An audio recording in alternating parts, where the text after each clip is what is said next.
Welcome back everyone. আমি Saptaparni from বায়োলাইভ। আশা করি তোমরা সবাই খুব ভালো আছো। তো আজকের ভিডিওটা যারা তোমরা 2024-এ মাধ্যমিক দিতে চলেছো তাদের জন্য খুবই গুরুত্বপূর্ণ, কারণ আজকে আমি তোমাদেরকে লাইফ সায়েন্সের এমন 5টা চিত্রের কথা বলবো যেগুলো প্র্যাকটিস করে গেলে তোমরা অবশ্যই তার থেকে কমন পাবেই পাবে। ওকে, তার মধ্যে 4টে চিত্র তো অবশ্যই করে যাবে। তোমরা জানো তোমাদের এক্সামে একটি পরিচ্ছন্ন চিত্র অঙ্কন করে তার অংশ চিহ্নিতকরণ করতে হয়। অপশন থাকে অথবা থাকে 5 মার্কসের কোয়েশ্চেন থাকে। তো তার জন্য কি কি আঁকা তোমরা প্র্যাকটিস করবে তোমরা অনেকেই জানতে চেয়েছিলে, তো আজকের ভিডিওটা সেই সাজেশন নিয়ে। ওকে, তো দেখো প্রথমেই তোমরা যে আঁকাটা প্র্যাকটিস করবে সেটা হচ্ছে আদর্শ মানব নিউরনের পরিচ্ছন্ন চিত্র অঙ্কন। তার মধ্যে কোন কোন পার্টগুলো তোমাদেরকে করতে হবে যেগুলো এসেছে টেস্ট পেপার থেকে আমি দেখেছি। দেখো অ্যাকশন, ডেনড্রন, ডেনড্রাইটস, কোষ দেহ বা কখনো সেটাকে নিউরোসাইটন লিখেও দিতে পারে, সাইন্যাপটিক নব, প্রান্তপুরুষ, এক্সোপ্লাজম যেটা তোমাদেরকে গুলিয়ে দেবে বা ভুল করবে তোমরা, এক্সোলেম্মা এবং নিউরিলেম্মা। ঠিক আছে, এই দুটোকে খুব ভালোভাবে দেখে যাবে কোন পার্টটাকে কি বলে। অ্যাক্সন হিলক, সোয়ান কোষ, মাইলিন শীথ, র্যানভিয়ার পর্ব, নিজেল দানা, এই অংশগুলো চিহ্নিতকরণ করতে দিতে পারে। ঠিক আছে, তো দেখে নাও তোমাদের প্রান্তিকের বই থেকেই আমি ছবিটা নিয়েছি। ওকে, তো এই হচ্ছে তোমাদের নিউরনের আদর্শ নিউরনের চিত্র, যেখানে কোষ দেহ বা নিউরোসাইটন দেখতে পাচ্ছ। যা যা পয়েন্ট আমি বললাম, ডেনড্রাইট, ডেনড্রন, নিজেল দানা, সোয়ান সেল, তারপরে তোমার অ্যাক্সন হিলক। ওকে, এছাড়া তোমার এক্সোলেম্মা রয়েছে। এক্সোলেম্মা মানে অ্যাকশনের যে মেমব্রেন সেইটাকে আমরা এক্সোলেম্মা বলি। ঠিক আছে, আর নিউরিলেম্মা মানে কি, সোয়ান কোষের যে মেমব্রেন সেইটা হচ্ছে নিউরিলেম্মা। ওকে, এগুলো এছাড়া মাইলিন শীথ এবং মাইলিন শীথের মাঝে যে গ্যাপটা অর্থাৎ র্যানভিয়ার পর্ব, আর ওভারঅল অ্যাকশন দিলে পুরো তোমাদের এখান থেকে শুরু করে প্রান্তপুরুষের আগে অবধি মানে পুরো পার্টটাকেই করতে হবে। প্রান্তপুরুষ, সাইন্যাপটিক নব বললে এই জিনিসটা হবে, এই গোল জিনিসটা হবে সাইন্যাপটিক নব। ঠিক আছে, তো এইগুলো দিতে পারে। এছাড়া অ্যাডিশনালি আমি আরো বলে দিচ্ছি, তোমাদের কিন্তু নিউরোফাইব্রিলও দিতে পারে। নিউরোফাইব্রিল হচ্ছে অ্যাক্সন হিলাকে যে ফাইবারের মতো স্ট্রাকচারগুলো দেখা যায় সেটা নিউরোফাইব্রিল। নিউরোপ্লাজম দিলে কোষ দেহর যে সেল সাইটোপ্লাজম সেটাকে দেখাবে তোমরা সাইটোপ্লাজমটাকে। এক্সোপ্লাজম দিলে অ্যাকশনের যে সাইটোপ্লাজম মানে এই অ্যাকশনের ভিতরে যে সাইটোপ্লাজম সেটাকে দেখাতে হবে। ওকে, তো এটা হচ্ছে আদর্শ নিউরনের চিত্র।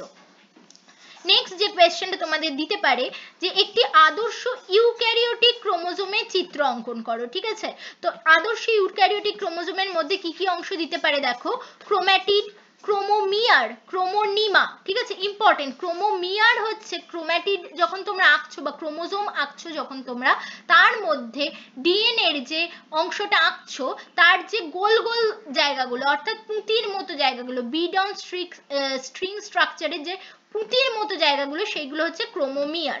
আর যে স্ট্রিং অঞ্চল সেই অঞ্চলটা সেটা ইন্টারক্রোমোমিয়ার অঞ্চল। ওকে, এবং এই ওভারঅল স্ট্রাকচারটা ক্রোমোমিয়ার এবং ইন্টারক্রোমোমিয়ার অঞ্চল মিলে একসাথে আমরা বলি ক্রোমোনিমা। ওকে, এছাড়া সেন্ট্রোমিয়ার রয়েছে, টেলোমিয়ার আছে, স্যাটেলাইট রয়েছে, মুখ্য বা প্রাথমিক খাজ, গৌণ খাজ। ঠিক আছে, অথবা নর রিজিয়ন, এই অঞ্চলগুলোকে চিহ্নিত করতে দিতে পারে।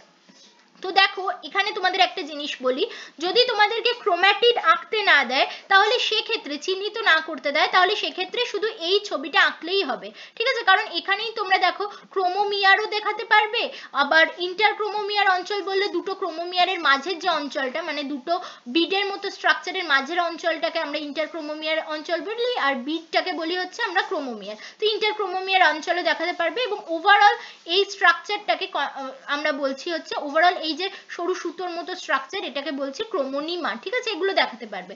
বাট যদি তোমাকে ক্রোম্যাটিড দেখাতে বলে সেক্ষেত্রে তোমাকে কি করতে হবে, এর পাশাপাশি আরো একটা চিত্র আঁকতে হবে যেখানে এভাবে ক্রোম্যাটিড দুটি সেন্ট্রোমিয়ার অঞ্চল থেকে আলাদা হয়ে গেছে সেটা বোঝানো রয়েছে। ঠিক আছে, সেক্ষেত্রে সেটাও কিন্তু ছোট করে ড্র করে দিতে হবে, কারণ এখানে তুমি কিন্তু আলাদাভাবে ক্রোম্যাটিড দেখাতে পারছো না।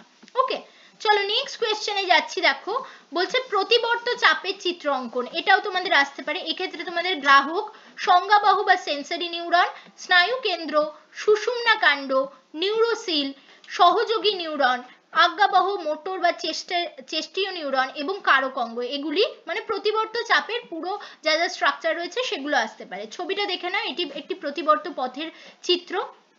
এখানে এটা হচ্ছে রিসেপ্টর বা গ্রাহক, তার থেকে যে নিউরনটা বেরোচ্ছে এটা হচ্ছে সেন্সরি নিউরন, সেটা গিয়ে আমাদের যে সুষুম্না কাণ্ড বললে তখন কিন্তু এই পুরো স্ট্রাকচারটাকেই একসাথে মার্ক করতে হবে সুষুম্না কাণ্ড বলে। নিউরোসিল হচ্ছে সুষুম্না কাণ্ডের মাঝের গহ্বরটা। সেন্সরি নিউরন এবং মোটর নিউরনের মাঝে যে নিউরনটা থাকে সেটাকে আমরা অ্যাডজাস্টার নিউরন বা সহযোগী নিউরন বলি। তারপরে এটা হচ্ছে আমাদের মোটর নিউরন এবং আলটিমেটলি এটা হচ্ছে আমাদের ইফেক্টর বা কারক অঙ্গ। এছাড়া আর যেটা আসতে পারে সুষুম্না কাণ্ডের ধূসর বস্তু এবং শ্বেত বস্তু। সুষুম্না কাণ্ডের ক্ষেত্রে ধূসর বস্তু হচ্ছে মিডলে থাকে, সেন্টারে, শ্বেত বস্তু পেরিফেরিতে থাকে। ব্রেনের ক্ষেত্রে হলে এটা ঠিক অপোজিট হয়ে যায়, তোমরা জানো। ওকে, তো এইগুলো তোমাদেরকে মার্ক করতে দিতে পারে।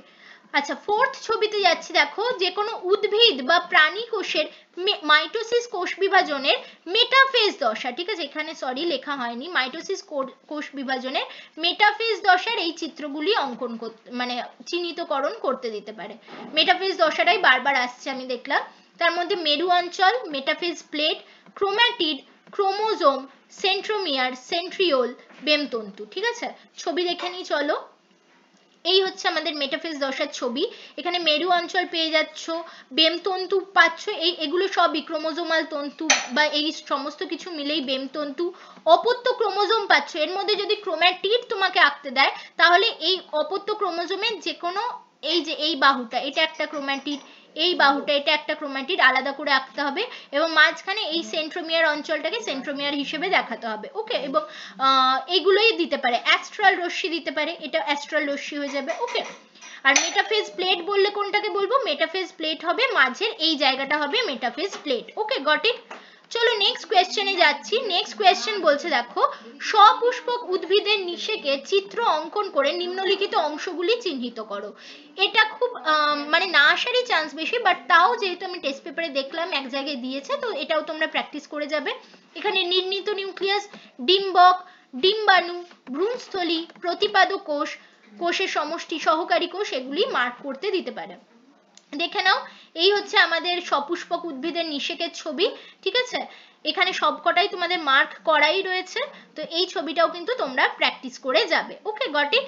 তো এই হচ্ছে তোমাদের 5টা ছবি যেগুলো তোমাদেরকে প্র্যাকটিস করে যেতে হবে এক্সামের জন্য। আশা করি ভিডিও তোমাদের কাজে লাগবে এবং ভিডিও যদি ভালো লাগে অবশ্যই লাইক করতে ভুলো না এবং অবশ্যই কিন্তু বন্ধুদের মধ্যেও ভিডিওটা শেয়ার করে দিও এবং অবশ্যই চ্যানেলটাকে সাবস্ক্রাইব করে রেখো। Thanks for watching and happy learning.